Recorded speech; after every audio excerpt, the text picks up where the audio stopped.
Hello, my name is Dedrick Ross, and today I'll be presenting on Reebok. Reebok has a company that has been around for over 120 years. It's a global athletic footwear and apparel company. Reebok has been servicing today's athletes and forever will be one of the top apparel companies for athletes today. In 1958, the term Reebok was born, but the idea started way before then by William J. Foster. William J. Foster had the idea to come with running spike shoes that have never been done before. He designed these shoes above his parents' bedroom. William J. Foster was born in Bolton, England. At age of 14, he was working as a cobbler and he worked above his parents' consignment shop. There, he came up with the ideas to make handmade shoes for Olympic runners and the world's famous athletes. In this picture here, you can see him and his staff hand making running spike shoes termed running pumps. These running pumps gained much popularity and helped world runners break world records for the Olympics. And over time, he was getting so many orders that he had to increase the size of his shop. This is where Olympic Works and J.W. Foster's and Son was born. He brought out a shop next to his parents' home and he began working out of them, creating one of the world's first shoe making factories. All the champions wore these shoes, and that's how he branded and marketed himself. William J. Foster's and Son were becoming famous shoes, so famous that in 1904, Al Sharab broke 3 world records wearing his famous Reebok spike shoes. Also, Harold Abrams broke the world record for the 100-meter wearing William J. Foster's running spikes.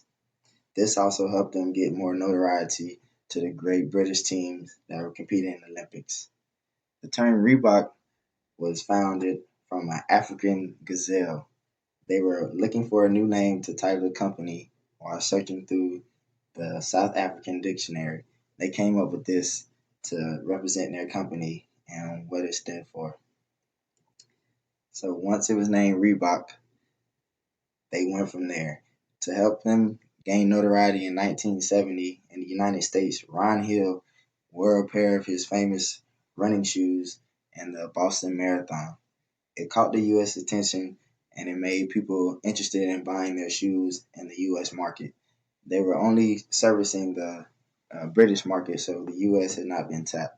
But in 1979, Paul Fireman, an American businessman, saw these shoes at a Chicago shoe trade store and he gained interest in them and wanted to buy them out.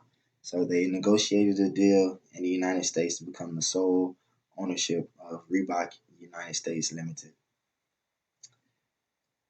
While he was busy working on creating this brand in the United States, within 2 years, he became the sole distributor and released 3 pairs of Reebok shoes to the United States market at 60 a pair, which was a lot and a big deal at the time. 2 years later, the shoes were worth, and those shoes and the company is worth 1.5 million in sales. A year later, in 1982, they released the women's Reebok Freestyle. These sold 13 million in the United States in 1 year, and it skyrocketed Reebok to the top of the shoe sales and market sales for their competitors and the market. The women's in a year in 1989, Pump It Up, Reebok released the pumps. These were in to compete with Nike's Air pumps as well. In 1989, Reebok was experiencing a decline due to Nike's great rise. Nike was slowly taking over the shoe market and was owning a majority of the shoe sales. With Reebok on the decline, they decided to release their Shaq contract and sign the rookie Allen Iverson, who was a great success for the short-lived amount of time. Allen Iverson designed the Answer shoes, and it kept Reebok afloat for a few years. But they still lost the top spot to Nike. So with them competing with Nike, Adidas and Reebok decided to team up to in order to take out Nike and become the top shoe seller. In 2005, Adidas brought out Reebok for $3.78 billion, and they are now a merged company. and Adidas is the parent company with Reebok under it. In 2002, to increase their sales, they signed a contract with the NFL. This was for a 250 million contract for exclusive rights to all apparel, jerseys, socks, shoes for the NFL. In 2001, they also signed the NBA contract. To stay afloat and compete with Nike, they went to famous rappers such as Jay-Z, Rick Ross, and 50 Cent, and other celebrities to keep their shoes competing with the next brand. This helped their sales for a little bit. They also signed Venus Williams for her success in winning Wimbledon. In 2010, they signed exclusive rights to CrossFit. They teamed up with CrossFit to focus on the sports fitness aspect of exercise. This helped Reebok turn their company afloat when they were experiencing sales of about 20% decline over the years. Also, in 2015, they signed with UFC, MMA fighting, which helped their sales as well. They signed a 6 year, $70 million contract. All this in hopes to compete with Nike and gain the top spot. So Adidas and Reebok have been looking to catch up with Nike ever since then.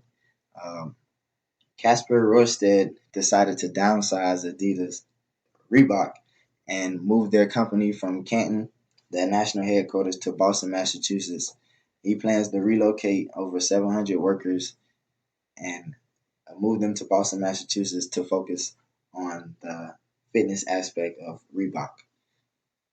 That is all for my presentation. Thank you.